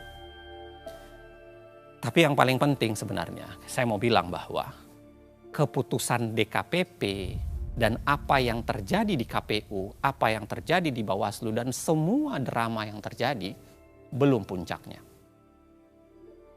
Ada lembaga yang namanya Mahkamah Konstitusi sebagai tembok pertahanan terakhir dalam menegakkan konstitusionalisme di Indonesia, dan ternyata dia ikut dalam proses bermasalah itu.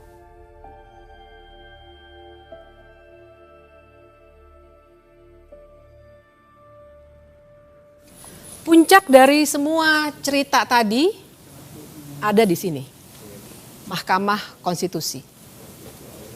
Ada beberapa hal yang akan kita lihat bersama-sama, mengapa Mahkamah Konstitusi menjadi puncak dari cerita-cerita yang dari tadi sudah kita lihat sama-sama. Yang pertama, kita melihat ada kontradiksi di Mahkamah Konstitusi. Bayangkan sebuah pagar untuk memagari pencalonan presiden dan wakil presiden. Di satu sisi, untuk syarat mencalonkan yang berupa ambang batas pencalonan presiden atau presidential threshold, 31 kali, 31 ditolak oleh Mahkamah Konstitusi dengan berbagai alasan. Tapi ketika ada syarat lain yang diminta untuk diubah, tiba-tiba Mahkamah Konstitusi membuka pintu lebar-lebar hanya 1 kali permohonan. Apalagi kita harus ingat, cara untuk mengubah undang-undang melalui Mahkamah Konstitusi sebenarnya adalah cara yang dalam tanda kutip instan. Karena harusnya perubahan undang-undang dilakukan oleh pembentuk undang-undang sesuai pasal 20 Undang-Undang Dasar 1945. Dan kita juga akan melihat adanya konflik kepentingan. Jangan lupa kita juga nanti akan melihat bagaimana pendapat hukum 9 hakim konstitusi yang akan sangat menarik untuk kita gali. Yang kelima, semua permohonan yang diajukan untuk persoalan yang sama ditolak kecuali 1 dan sangat spesifik. Yang keenam, putusan itu juga langsung berlaku. Tidak ditunda sampai pemilu berikutnya ataupun tidak ditunda sampai beberapa tahun tapi langsung berlaku saat itu juga. Yang ketujuh, permohonan ini sebenarnya sempat dicabut, kemudian didaftarkan kembali di hari libur. Lalu kita juga harus bicara soal fakta bahwa ada Majelis Kehormatan Mahkamah Konstitusi atau MKMK yang sudah memutuskan bahwa ada pelanggaran etik berat oleh Ketua Mahkamah Konstitusi yang adalah paman dari Gibran. Namun putusan MKMK itu karena terkait etik memang tidak langsung membatalkan putusan. Putusan 90 tetap berlaku. Perlu ada catatan juga bahwa Ketua Majelis Kehormatan MK itu ternyata punya potensi benturan kepentingan. Perlu saya jelaskan di sini bahwa menantu dari Ketua MKMK sekarang tengah mencalonkan sebagai anggota legislatif dari partai dalam koalisi yang mengusung Gibran. Dan anak dari Ketua MKMK itu juga pengurus di partai tersebut. Kemudian kita nanti akan melihat ada indikasi transaksi di balik konstitusi yang bisa terlihat dari fakta bahwa si pemohon menggugat calon wakil presiden karena wan prestasi di pengadilan perdata. Dan yang terakhir, Ketua MK yang tadi sudah diberikan sanksi etik untuk diberhentikan sebagai Ketua MK, ternyata malah menggugat ke Pengadilan Tata Usaha Negara supaya jabatan Ketua MK dikembalikan kepada dirinya. Tapi memang pada hari itu kami bertiga punya pengalaman yang berbeda-beda. Silakan Mas Uceng, Uda Ferry, bagaimana pengalaman pada hari itu yang bisa menggambarkan semua 11 yang tadi saya jelaskan sehingga sebenarnya sebuah media massa nasional mengatakan bahwa Gibran adalah anak haram konstitusi. Ya, kami ingin memulai dengan argumentasi bahwa setiap peristiwa bahkan kejahatan bisa dibongkar dengan mengungkap siklus waktu. 9 Maret, Partai Solidaritas Indonesia mengajukan permohonan pengujian Undang-Undang Pemilu, tepatnya pasal 169 huruf Q yang mengatur soal batas usia calon presiden dan calon wakil presiden. Ketentuannya menghendaki hanya orang yang sudah berusia 40 tahun yang dapat mengajukan diri sebagai calon presiden atau calon wakil presiden. PSI menginginkan diatur hanya orang yang telah berusia 35 tahun dapat mengajukan diri sebagai calon. Yang menarik dari PSI adalah ketika permohonan ini berjalan, komposisi ketua atau pimpinan PSI dirombak. Gibran yang merupakan kakak dari Kaisang yang semula diajukan sebagai calon presiden oleh PSI mengganti ketuanya menjadi adik Gibran, yaitu Kaisang. Lalu harus diingat bahwa ketua Mahkamah Konstitusi adalah paman dari Gibran dan Kaisang. Juga sangat penting dalam perkara itu karena ini pengujian undang-undang, maka dengan sendirinya termohon dalam pengujian ini adalah pemerintah yang dipimpin oleh ayah Gibran, yaitu Presiden Joko Widodo. Ini menjadi catatan penting kalau kita bicara konflik kepentingan dalam perkara ini. Kemudian, Partai Garuda mengubah permohonan yang sama topiknya dengan meminta bahwa selain berusia 40 tahun, mestinya ada alternatif, yaitu berpengalaman sebagai penyelenggara negara. Permohonan mereka dimasukkan tanggal 2 Mei. Tanggal 5 Mei, seingat saya ada 5 kepala daerah juga masuk dengan logika yang kurang lebih sama. Tetapi bedanya adalah mereka sekaligus berpengalaman sebagai penyelenggara negara karena mereka adalah 5 kepala daerah yang sudah menjabat atau sedang menjabat di pemerintah daerah. Tidak lama kemudian, sebenarnya rentangnya cukup jauh sebenarnya, sekitar 3 bulan kemudian, ada Almas Sakibiru yang memasukkan permohonan baru dengan bahasa bahwa seorang yang bisa dicalonkan sebagai presiden atau wakil presiden itu sekurang-kurangnya harus berpengalaman sebagai kepala daerah. Tanggal 29 Agustus, sidang terakhir permohonan PSI, Partai Garuda, dan 5 kepala daerah dilangsungkan oleh Mahkamah Konstitusi.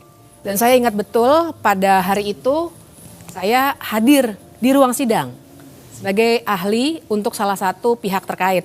Orang sering bilang saksi ahli, tapi yang benar ahli. Saya hadir dalam sidang, menyampaikan pandangan saya.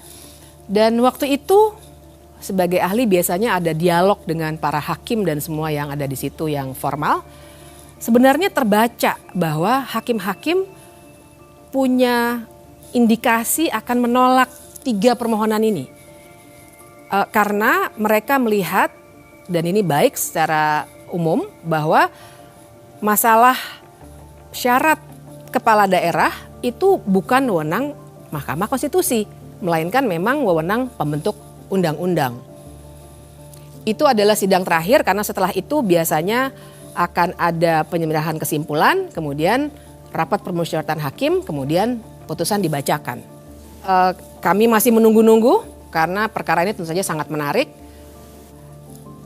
Agak luput dari perhatian kami, ternyata pada 5 September ada pemeriksaan pendahuluan untuk permohonan Almas.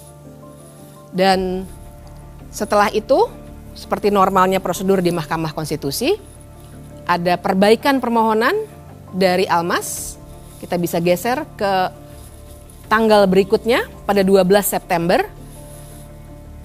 Almas memperbaiki permohonannya, kira-kira begini konstruksinya.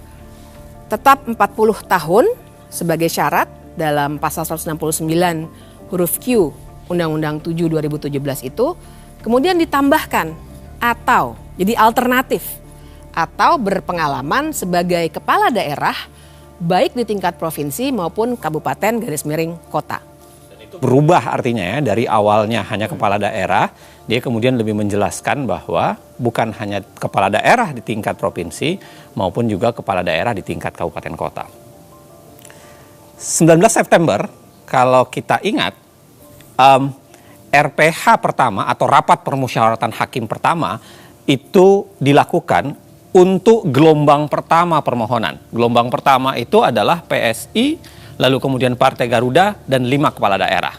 Dalam perkara itu, semua ditertolak. Ya. Dan luar biasanya, Anwar Usman tidak ikut RPH dengan alasan yang kemudian disebutkan bahwa dia menolak konflik kepentingan. Maju 2 hari kemudian adalah rapat permusyawaratan hakim pertama untuk permohonan Almas. Luar biasanya, kali ini Anwar Usman sudah masuk. Entah apakah dia sudah merasa konflik kepentingannya sudah tidak ada atau sakitnya sudah hilang. Tapi pada saat yang sama, Anwar Usman sudah ikut RPH di tanggal 21. Menariknya kembali, 8 hari setelah itu, di tanggal 29 September, terjadi peristiwa kunci dalam kasus ini. Almas Sakibiru, entah karena alasan apa, mencabut permohonannya. Sehari kemudian, permohonan Almas dimasukkan kembali. Padahal itu hari Sabtu, hari libur. Dan Ketua Mahkamah Konstitusi berkantor serta meminta panitera untuk masuk kerja. Biasanya kalau dicabut, bukannya dikeluarkan penetapan. Ya, itu uniknya perkara ini, sehingga disebut kunci. Seharusnya ketika penetapan atau pencabutan dilakukan, penetapan dikeluarkan, dilakukan pembacaan sidang penetapan pencabutan perkara. Anehnya itu tidak terjadi. Malah kemudian digelar sidang yang berbeda di tanggal 3 Oktober. Disebut berbeda karena sidang ini disebut sebagai sidang konfirmasi permohonan. Almas kemudian menyatakan bahwa sebenarnya dia tidak punya keinginan mencabut, tetapi itu keinginan kuasa hukumnya. Dan pada saat yang sama, sidang konfirmasi permohonan tidak ada dalam hukum acara. Di dalam hukum acara MK. Jadi ini disebut unik karena memang tidak terdapat di dalam hukum acara Mahkamah Konstitusi. Nah, setelah praktik tidak ada dalam hukum acara itu, karena kasus Almas tetap dilanjutkan, atau permohonan Almas tetap dilanjutkan, masuklah RPH kedua permohonan Almas. Lagi-lagi Anda masih ingat bahwa di situ Anwar Usman masih ikut di RPH. Maju 4 hari kemudian, RPH ketiga untuk permohonan Almas kembali dilakukan. Ini juga menarik, Mas Ferry dengan Mbak Bibip. Biasanya RPH berulang kali itu adalah tanda bahwa permohonan itu memang jelimet. Atau ada pertarungan perkara yang penting, atau barangkali karena memang pemohon menghadirkan sebuah logika yang canggih dan pembuktian yang luar biasa. Tapi kalau kita lihat Almas, saya tidak cukup yakin dengan itu. Karena kalau kita lihat permohonan Almas, Anda bisa bayangkan alat buktinya ada 3. Satu adalah KTP-nya Almas, yang kedua adalah fotokopi Undang-Undang 7 2017, dan yang ketiga adalah dokumen Undang-Undang Dasar. Jadi tidak ada sebenarnya logika argumentasi yang memadai untuk diperdebatkan secara hukum. Kalau kemudian menjadi menarik, kalau kemudian harus ada 3 RPH untuk membahas permohonan Almas. Dan nggak ada sidang ya, Bang Uceng? Sama sekali tidak ada sidang. Jadi nggak ada saksi, nggak ada ahli. Tidak ada sidang. Jadi tidak pernah dibuka sidang. Yang ada adalah hakim sibuk memperdebatkan permohonan Almas saja, tapi tidak pernah membuka itu ke publik, dan itu dilakukan berulang kali. Karena sidang substansi kan sudah selesai ya? Ya. Di tanggal 29 Agustus. Persis. Nah, setelah 9 Oktober nih, saya ingat sekali tuh hari itu. Saya yakin kita punya pengalaman yang beda-beda. Pada 16 Oktober 2023 itu. Tapi karena kami memang sangat terlibat dalam perkara ini, walaupun dengan aktivitas yang berbeda-beda, semua pasti pada pasang headset, mendengarkan dari gadget masing-masing apa yang terjadi di ruang sidang. Jadi hari itu saya juga mendengarkan dengan tekun. Paginya perkara yang lain dulu. Kemudian pada 11.45 seperti saya duga, permohonan PSI selesai dibacakan dan ditolak. Lega betul saya. 12.29 perkara kedua yang dimohonkan oleh Partai Garuda ditolak juga. Tambah lega saya. Kemudian yang ketiga, 12.49 perkara ketiga selesai dibacakan juga ditolak. Ya. Kegembiraan Mbak Bibip soal kelegaan itu juga hinggap di diri saya. Karena selesai istirahat, saya makan siang, bahagia, demokrasi Indonesia terselamatkan, saking bahagianya tertidur. Nah, di sini momen krusial yang dikerjain oleh MK itu. Di hari-hari yang sama ini saya ingat saya berangkat dari Jogja pagi. Karena memang ada acara di Jakarta, ada beberapa acara di Jakarta, dan sebuah koran nasional itu minta saya nulis soal putusan ini. Makanya kenapa kemudian di bandara saya mendengarkan, lalu kemudian begitu nyampe di Jakarta, sudah istirahat makan siang, saya tahu putusannya, tapi saya mendengarkan kembali melalui siaran ke belakangnya gitu, dari siaran YouTube, dan ya saya persis bayangan saya sebenarnya permohonan ini ditolak. Hanya saja saya agak khawatir sebenarnya. Ini nggak sepenuhnya saya merasa gembira. Karena saya kasih bocoran aja. Jadi beberapa hari sebelumnya ada 2 peristiwa sebenarnya yang membuat saya agak khawatir. Yang pertama adalah karena di sebuah podcast ada seorang politisi yang bercerita dengan lantang bahwa putusan ini akan berubah dengan ya agak mirip dengan permohonannya Almas. Sebut saja terakhir, Bambang Pacul, ya, dalam sebuah podcast. Dan yang kedua, bocoran ini sebenarnya sudah keluar di kalangan wartawan. Jadi beberapa wartawan itu sudah mulai bercerita bahwa permohonan ini akan dikabulkan dengan alasan yang agak mirip Almas. Itu yang membuat saya, walaupun ini semua ditolak, saya tetap merasa was-was bahwa jangan-jangan terjadi arus balik di pasca makan siang. Ya. Gitu. Nah, kebahagiaannya Ferry itu sebenarnya beralasan sih. Karena kan memang kita nih yang biasa mengamati, menganalisis putusan-putusan MK, paham bahwa biasanya kecenderungannya kalau ada satu perkara yang objeknya sama, kecenderungannya akan sama karena satu blok begitu ya.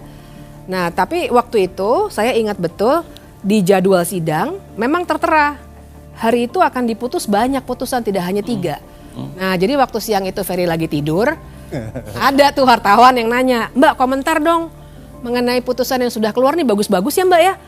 Nah, saya tahu ada beberapa guru besar yang sudah berkomentar membahagiakan, tapi saya bilang sama wartawan itu, "Nanti deh, saya merasa ada sesuatu yang akan berbeda setelah makan siang. Saya hanya mau diwawancara setelah semua putusan hari ini dibacakan." Ferry masih tidur ya? Terjadilah, masih tidur. Karena logikanya kan memang putusan yang sama materinya. Kalau ini sudah ditolak, runtutannya kalau tidak ditolak ya anggap tidak dapat diterima. Basis penolakannya apa nih? Seingat saya kan basis penolakannya adalah beda-beda ya. Ya, tapi pada dasarnya mereka mengatakan bahwa ini adalah open legal policy. Ya kan, satu tuh. Terhadap permohonan Garuda dan 5 kepala daerah ditolaknya, salah satu alasannya mengatakan karena penyelenggara negara itu terlalu luas. Ya kan, tidak ada sambungannya untuk kemudian mengatakan semua penyelenggara negara bisa diterima untuk menjadi presiden. Kalau penyelenggara negara appointed officials juga termasuk yang ditunjuk, bukan betul. hanya yang dipilih kan. Bukan hanya dipilih. Nah, ada juga seingat saya Pak Suhartoyo konsisten untuk kemudian menolak semua jenis dengan alasan bahwa ini harusnya NO. Need on Parliamentary Clerk, tidak dapat diterima karena seharusnya bukan perkara di Mahkamah Konstitusi atau seharusnya ini bagian dari open legal policy. Nah, ada satu yang menarik karena ada nama Guntur Hamzah. Karena di 3 permohonan ini Guntur Hamzah itu secara konsisten menerima semua permohonan. Jadi dia mengabulkan permohonan PSI, mengabulkan permohonan Garuda, bahkan mengabulkan juga permohonan 5 kepala daerah. Nah, jadi istirahat makan, siang-siang itu kami semua di tempat masing-masing juga makan. Setelah selesai, saya di suatu acara nih. Masih mendengarkan terus walaupun sebenarnya acara diskusi. Tapi saya ingat betul teman-teman yang dalam satu acara bilang ke saya, "Mbak Bibip kok mukanya berubah?" Karena ternyata jam 15.27 putusan Almas selesai dibacakan dan dikabulkan. Ternyata sekarang orang yang jabatannya masih menjadi wali kota walaupun hanya 2 tahun bisa menjadi calon wakil presiden. Padahal masa jabatan itu harusnya 2,5 tahun ya. Betul. Jadi sebabnya muncul kata sedang itu ya. Ya, jadi di sini sebenarnya yang menarik. Karena ternyata kita tadi sudah lihat sama-sama permohonan Almas sebenarnya bunyinya lihat di 12 September tuh. Berpengalaman sebagai kepala daerah baik di tingkat provinsi maupun kabupaten kota.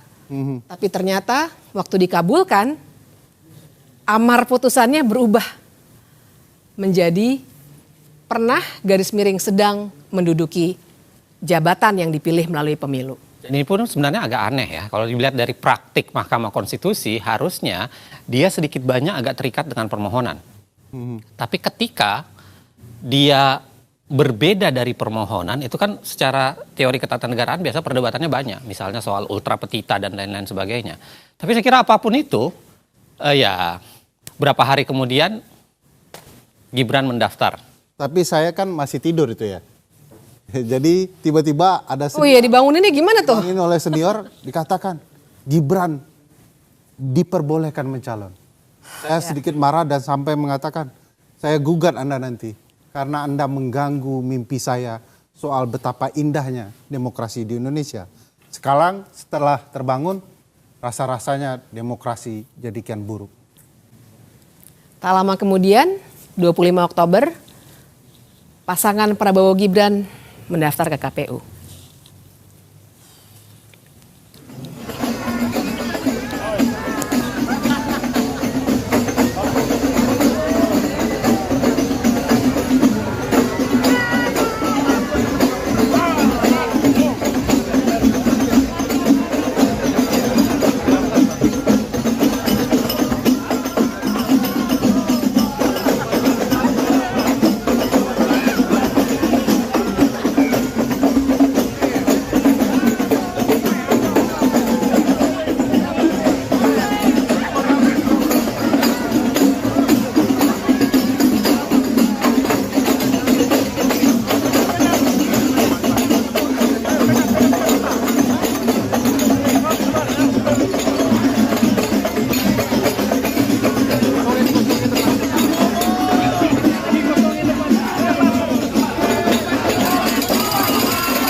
Tapi memang kita harus lihat dinamika putusan ini dengan segala kekecewaan yang sudah kita rasakan sama-sama.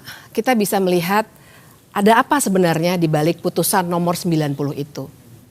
Kalau digambarkan secara luas kira-kira kan seperti ini. Ada 9 orang hakim Mahkamah Konstitusi. Kita lihat dulu dari yang mengabulkan. Ada 3 orang yang mengabulkan di sini. Anwar Usman, Ketua Mahkamah Konstitusi yang juga paman Gibran. Guntur Hamzah, yang tadi sudah diceritakan konsistensinya.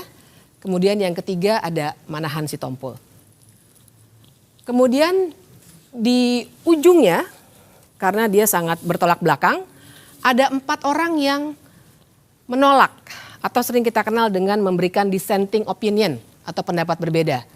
Ada Saldi Isra, ada Arief Hidayat, ada Wahidudin Adams, dan ada Soehartoyo. Dan mengabulkan di sini sebenarnya maknanya adalah jadinya Gibran yang masih menduduki jabatan sebagai wali kota menjadi berhak untuk dicalonkan sebagai calon wakil presiden. Sedangkan yang menyatakan pendapat berbeda pada intinya bilang ini seharusnya ditolak karena memang bukan kewenangan dari Mahkamah Konstitusi seperti yang tadi sudah kita diskusikan. Tapi jangan lupa, Kim MK. Berarti 4 dissenting ini adalah konsisten dengan posisi di permohonan PSI, Garuda dan 5 kepala daerah. Betul. Mereka sama-sama mereka menolak semua kan dengan alasan yang sama dan mereka konsisten dengan menolak sehingga dimasukkan di dissenting itu. Iya, mereka sebenarnya konsisten, tapi tersisa 2 nih, dan ini yang menarik karena yang 2 ada di tengah-tengah, yaitu Eni Nurbaningsih dan Daniel Yusmik. Mereka menyampaikan pendapat yang sering kita namakan concurring opinion.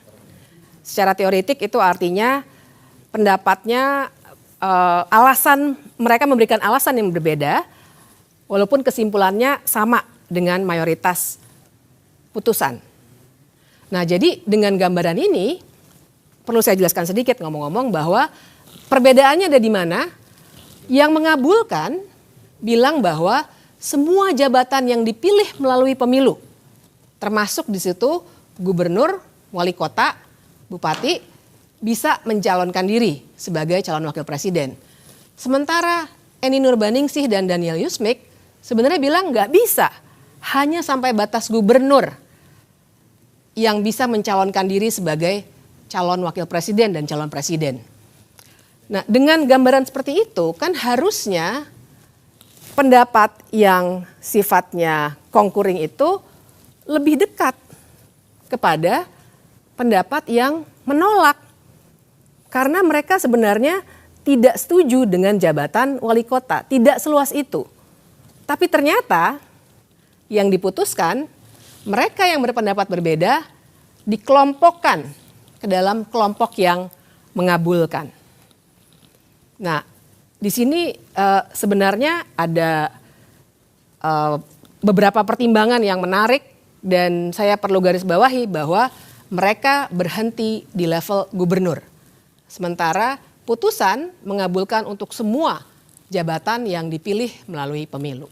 Izin Saya mau jelaskan ya, saya mau coba menggambarkan betapa pergeseran-pergeseran para hakim ini.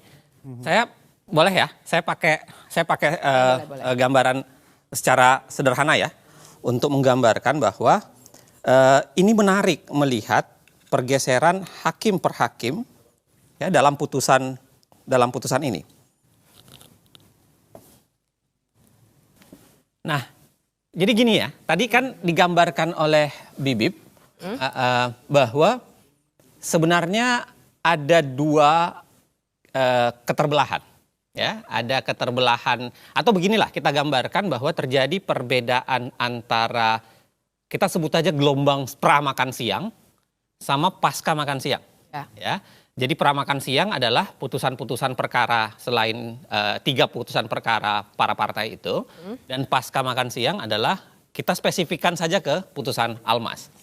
Nah, kalau kita lihat pas pra-makan siang ya, sebenarnya komposisi hakim itu menarik untuk kita lihat.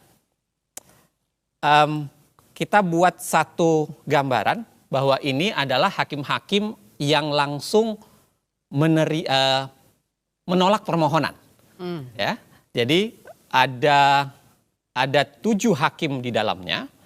Ada Saldi Isra, ada Eni Nurbaningsi, ada Daniel Yusmik, ada Manahan Sitompul, ada Suhartoyo, ada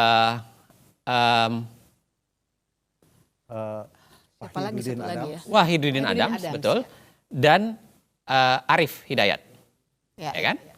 Ada 7 di kelompok ini. 1 orang konsisten mengabulkan. Ini yang kita, atau saya ganti warnanya deh. Saya ganti warnanya ya, supaya jauh lebih mudah kita lihat.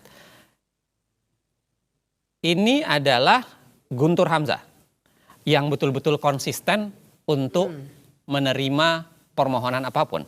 Jadi tidak dianggap sebagai kebijakan hukum terbuka ya? Persis.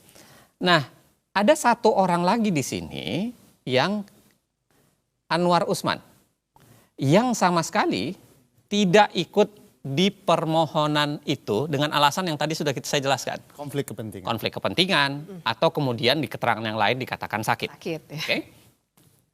Nah, menariknya pergeseran pasca makan siang ini menarik untuk kita lihat. Oke.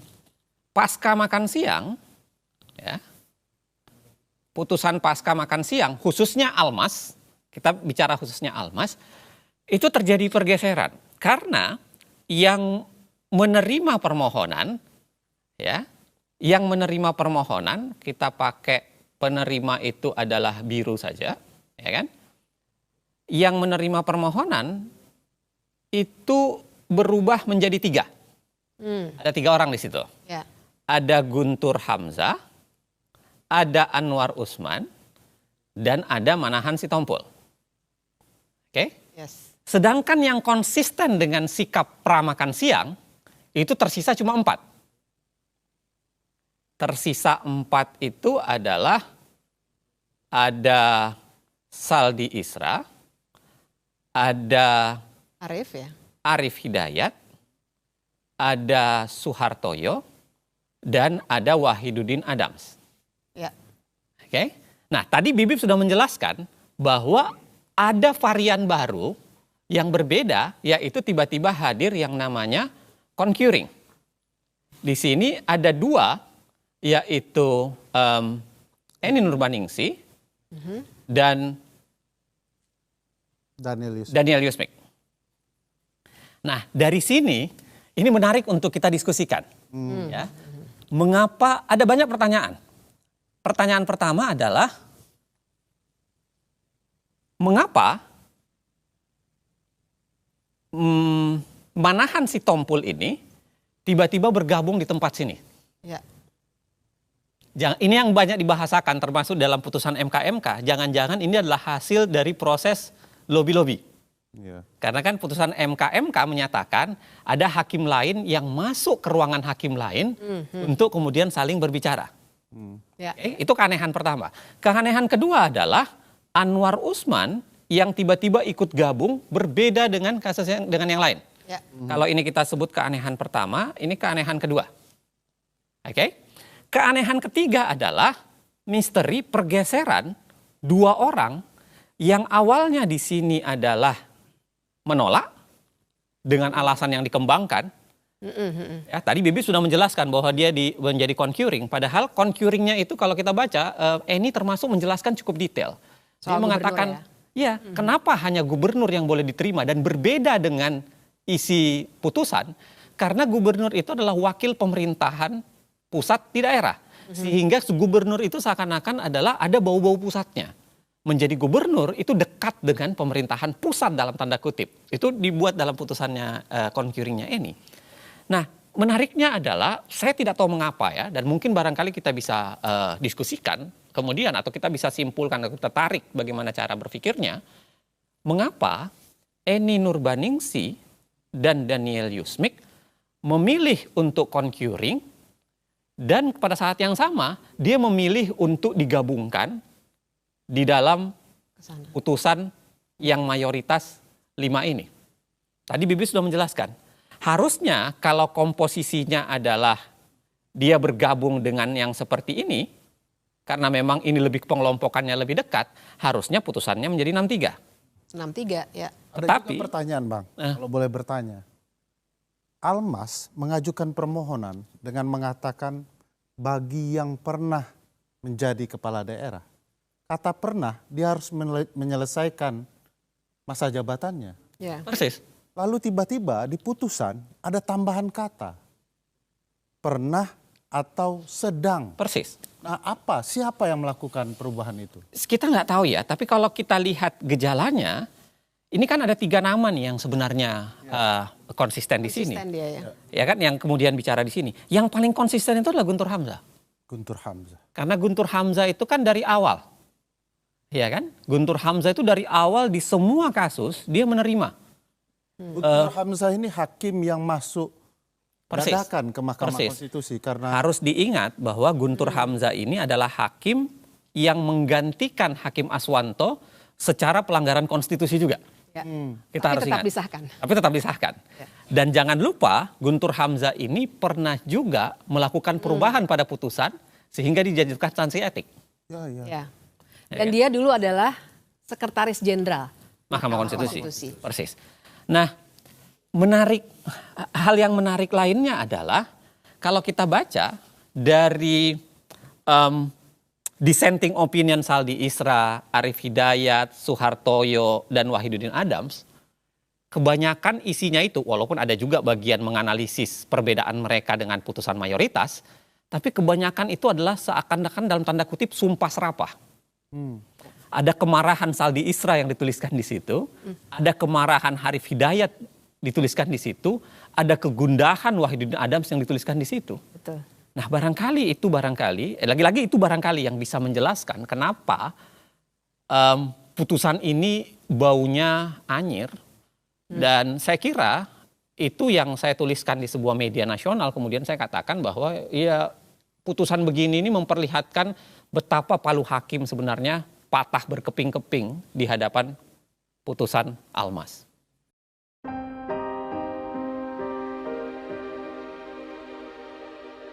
Semua rencana ini tidak didesain dalam semalam, juga tidak didesain sendirian. Sebagian besar rencana kecurangan yang terstruktur, sistematis, dan masif untuk mengakali pemilu ini sebenarnya disusun bersama dengan pihak-pihak lain. Mereka adalah kekuatan yang selama 10 tahun terakhir berkuasa bersama. Persaingan politik dan perebutan kekuasaan, desain kecurangan yang sudah disusun bareng-bareng ini akhirnya jatuh ke tangan satu pihak, yakni pihak yang sedang memegang kunci kekuasaan di mana ia dapat menggerakkan aparatur dan anggaran. Tapi sebenarnya ini bukan rencana atau desain yang hebat-hebat amat. Skenario seperti ini dilakukan oleh rezim-rezim sebelumnya di banyak negara dan sepanjang sejarah. Karena itu untuk menyusun dan menjalankan skenario kotor seperti ini tak perlu kepintaran atau kecerdasan. Yang diperlukan cuma 2, mental culas dan tahan malu.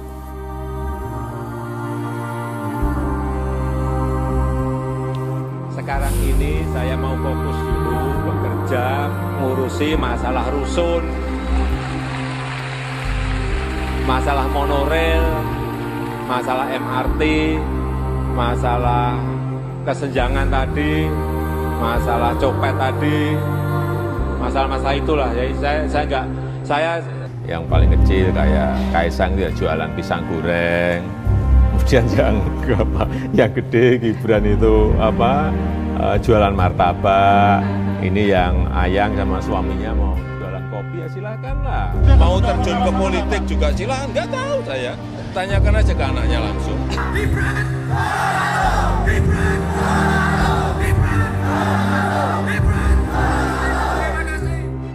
Rapat pleno terbuka penetapan pasangan calon wali kota dan wakil wali kota terpilih dalam Pilkada Kota Medan tahun 2020 hanya dihadiri pasangan nomor urut 2 Bobi Nasution Aulia Rahman.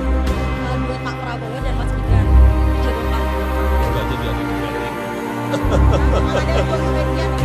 Pertama umur, yang kedua baru 2 tahun aja. Wali kota. Saya tidak ada niat, tidak ada juga berminat menjadi presiden 3 periode. Jauh-jauh hari sebelum menjadi perdebatan berkepanjangan, Presiden sudah memberikan kode kuat soal cawe-cawe dalam pemilu 2024. Saya tahu dalamnya partai seperti apa, saya tahu.